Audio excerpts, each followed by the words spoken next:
বন্ধুসকল ইমান ৰ'দ দিছে আজি মানে ভাল লগা পৰিৱেশ এটা দেখাবলৈ বিচাৰিছোঁ আপোনালোকক। ডাৱৰখিনি কিমান ধুনীয়া উঠি আছে চাচোন মেঘৰ আঁৰত। খেতিৰ দিন পালেহি, তাৰ কাষতে এতিয়া এখন জংঘলৰ মাজত থকা নিচিনাকৈ হৈছে আৰু লগত আছোঁ এতিয়া। এইবিলাক চাচোন কিমান সেউজীয়া পৰিৱেশত এতিয়া মানে খাগৰি আছে, মানে এইবিলাক যে খাগৰি চাওকচোন, এইবিলাক খাগৰি জগিছে। এই কলবিলাক দেখিছে, এইবিলাক বনৰীয়া কলডিল, মানে আমাৰ গাঁৱৰ ফালে থকা নিচিনাকৈ নহয়, মানে জাহাজী কল বা চেনী কল ভীমকল নিচিনা নহয়, এইবিলাক মানে চব হেৰি বনৰীয়া কলডিল।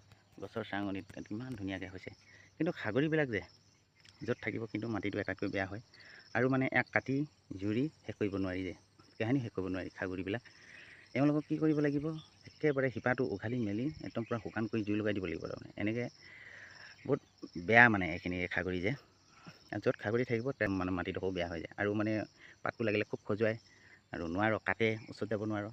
কিন্তু এটা কথা, চৰাই চিৰিকটিৰ কাৰণে কিন্তু ভাল খাগৰিবিলাক যে, চৰাই চিৰিকটিৰ কাৰণে বহুত ভাল, কাৰণ টকা চৰাইৰ কাৰণে আটাইতকৈ উপযোগী। টকা চৰাইৰ কাৰণে যে এই খাগৰি মানে ইয়াৰ সূতা উলিয়াই কিনি তেওঁলোকৰ ঘৰ সাজিবৰ কাৰণে সুবিধা হয়। এই টকা চৰাইবিলাক, সেইবিলাক টকা চৰাইবিলাক উৰি আছে ইয়াত, তেওঁলোকৰ কাৰণে বহুত ভাল লগা বস্তু। তাৰমানে বস্তু মানে চৰাই চিৰিকটিৰ কাৰণে ভাল, মানুহৰ কাৰণে আটাইতকৈ বেয়া মানে খাগৰিটো যে। কিন্তু এটা ভাল লগা পৰিৱেশত আপোনালোকক দেখাবলৈ চেষ্টা কৰিছোঁ আৰু এইজোপা কল আপোনালোকে ভাবিছে নেকি যে জাহাজী কল কিবা বুলি? নহয়, বনৰীয়া কল তাৰমানে এজোপা। তাৰপিছত কি হ'ল, এই লতাবিলাক যে বগাই আছে যে, এই লতাবিলাক বহুত বেয়া বস্তু। তাৰমানে এইবিলাকো এই ভাতকলা নিচিনা আলু যায়, একদম দৰৱ মাৰিলে কিন্তু চফা হয়। চফা হ'লেও মিছা। তাৰমানে এই লতাবিলাক যে বহুত বেয়া, এই লতাবিলাক আপোনালোকৰ সেইদিকে যদি কেনেবা এই লতাবিলাক থাকে, একেবাৰে আলু যায়, সেই আলু খানি মেলি একদম মানে চফা কৰি দিব লাগিব, নহ'বা একদম বহুত দিগদাৰ। তাৰমানে এইজোপা লতাই যিকোনো গছক মানে মৃত্যু কৰিবই, মানে যেতিয়া বগাই পাব। খাগৰিবা এইখিনি কল, এইবিলাক কল চাহ, এইবিলাক কলৰ পৰাই এতিয়া কি হ'ল, আমাৰ বজাৰবিলাকত যে নিয়ে যে বেচিবলৈ, ৰঙচুৱা, অলপ ক'লা, অলপ বগা, দীঘলীয়া, চুটি, এইবিলাক এনেকুৱাকৈ নিয়ে যে, এই কলগছৰ পৰা, এইবিলাক গছৰ পৰা কাটি কিনি নিয়ে। মানে আটাইতকৈ ভাল মানে এইজোপা। আমাৰ মানুহবিলাকে নাজানে যে, একদম বজাৰত বেচাৰ লগে লগে সেই মেকুৰী কলডিল হওক, ৰঙা বগা ক'লা বুলি নাই, কলডিল কলডিলে বুলি খায়। তাৰমানে চবৰ এটা জাত জাত আছে। তাৰমানে এই চুকেটিত বহি আছোঁ, তাৰমানে ইমান গৰমত কি কৰিবা, হয় নহয়? গৰম বা ওলাব পৰা নাই নিশ্চয়। আমাৰ চকুৰে কাই দেখা নাই এতিয়া ঠোঙাত মাটি ভৰাই আছো দেই ঠোঙাতে। কিবা লগাবি নেকি? গছ পুলি লগাম। কি সুন্দৰ পৰিৱেশ দেখিলা। এনেকৈ আৰু কৰ্মময় জীৱন, কাম কৰিব লাগিব। খেতি পথাৰ দিন, খেতি কৰি আছোঁ, হয় নহয়? ইমান ৰ'দত আপোনালোকে খেতিটো কৰিয়ে পেলা। যিবিলাকে খেতি নকৰিলেও ধুনীয়াকৈ বৰকৈ চলি থাক বাৰু, কিটো আজিকালি চলিবৰ কাৰণে বেছি কষ্ট নহয় নহয়, হয় নহয়? অলপমান এই দিমাগত লগালে মানে যিকোনো কাম কৰিবলৈ সুবিধা হয়। অলপমান মনটোতেই কথা, বুদ্ধি লগালেই অলপমান মানুহৰ এটা চলিবৰ কাৰণে বেছি পইচা নালাগে নহয়, হয় নহয়? এনেকৈনো 12 কোটি টকা হ'লেও মিছাচোন, হয় নহয়? কি কৰিবা 12 কোটি টকা পালে?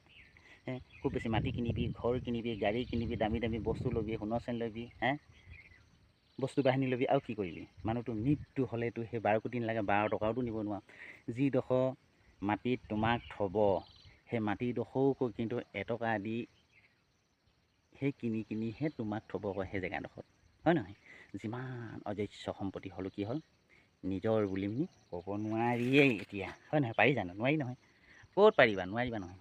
সেইকাৰণে মানুহৰ জীৱন কেতিয়া মৰে, কেতিয়া কি হয় ক'ব নোৱাৰি। কচু পাতৰ পানী মানুহৰ জীৱনটো যে, সেইকাৰণে সকলোৱে মানুহ জীৱন পাইছোঁ যেতিয়া, সকলো লগত মনৰ মিলন হিচাপে ভাল ধৰণে মকামিলাকৈ মাত বোল হোৱাকৈ ধুনীয়াকৈ কথা পাতি মানুহৰ জীৱনটো পঠিয়াব লাগে। কেইবছৰ থাকিমনো? খুব বেছি 60 বছৰ থাকিম।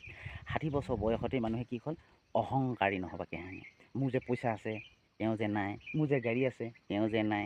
মোৰ যে অজস্ৰ সম্পত্তি আছে, গাড়ী মটৰ আছে, বাৰী সম্পত্তি আছে, তেওঁ যে মাটি এটুকুৰাহে আছে।